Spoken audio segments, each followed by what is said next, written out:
नमस्कार, आप देख रहे हैं A1 न्यूज और मैं हूं आपके साथ साक्षी।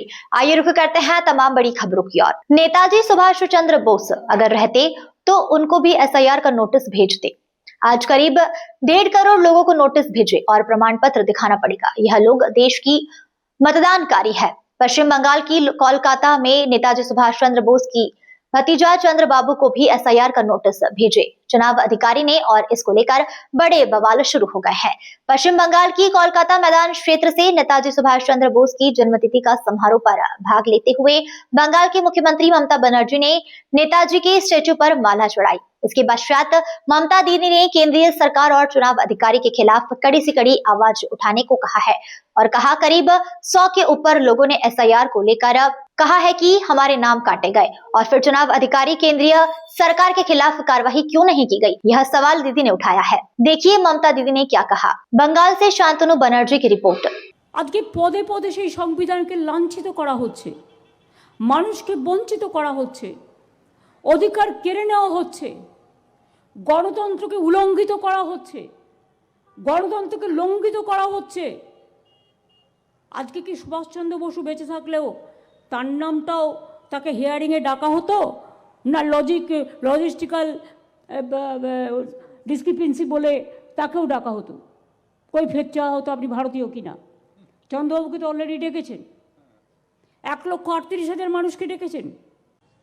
নানা রকমভাবে বাংলাকে অসম্মান করা হয়। আজকে আপনাদের মনে একটু কাটা দিচ্ছে না?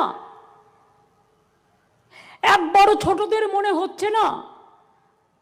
আজ সরস্বতী পুজোর দিন আমি বলছি, সুভাষচন্দ্র বসুকে সম্মান জানিয়ে, মা সরস্বতীকে প্রণাম জানিয়ে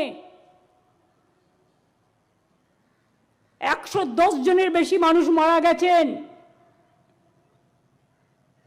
রোজ 3-4 জন করে আত্মহত্যা করছেন, ভয়ে মারা যাচ্ছেন। কেন ইলেকশনের বিরুদ্ধে কেস হবে না? এত মৃত্যুর দায় ইলেকশন কমিশনকে নিতে হবে এবং গভর্নমেন্ট অফ ইন্ডিয়াকে নিতে হবে। পার্টির নাম আমি নাইবা বললাম এবং হসপিটালে আজও মৃত্যুর সাথে লড়াই করছে আরো 40-45 জন। এদের জীবন নয়।